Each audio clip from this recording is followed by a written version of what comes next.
And one of the things that strikes me, actually, I was thinking about when do I even first remember hearing about HIV, and I was in college at the time, and I remember standing in the cafeteria and people making jokes about don't touch the milk machine because you might get AIDS, and everybody laughing.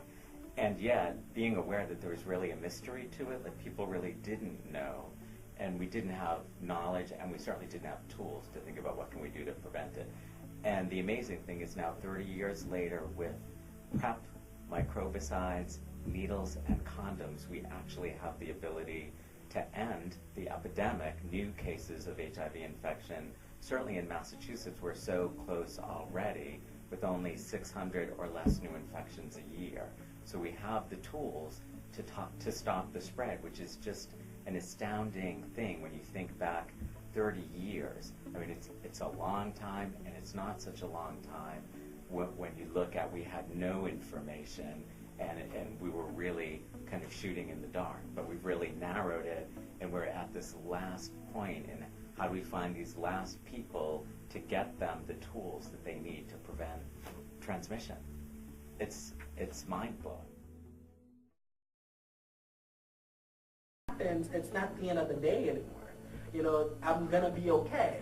And though it is true, and I don't want to discourage anyone, but you know, it's still this disease with no cure. You know, and it's a little bit more difficult than you think when you're not experiencing it. You know, you're not the one experiencing it. I'm talking to clients who said even the thought of taking pills every day sometimes stresses them out. You know, it's scary enough. Sometimes feels like a burden. Just the thought. You know, then thinking, you know, to actually have to do it. You know, it's really. But I mean, and my point is that, you know, there are some young people who are around my age who, you know, never knew the days without HIV, so they don't know the difference. So to them, it's like, okay, I'm accepting it as it is because I never knew the difference, so I don't know to expect something, you know, something else. You know, it's like I'm just gonna go along with the flow, and it's like, no.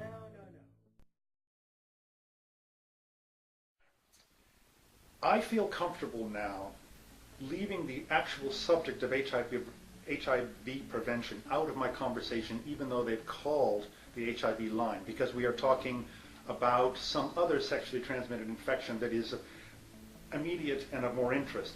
And if they can look to being responsible for themselves in avoidance of these infections, they also will then avoid HIV as well.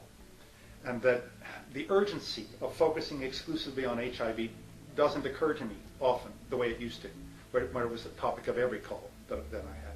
That's a huge improvement over the last 25 years.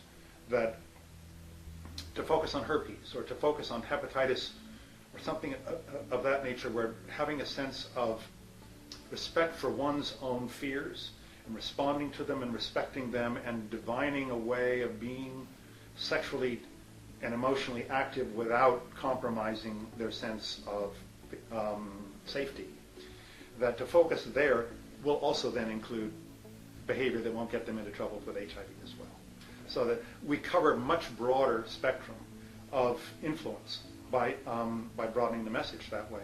And I don't have to do it deliberately, it's just that I feel confident that answering the person's question is also including the issues around HIV.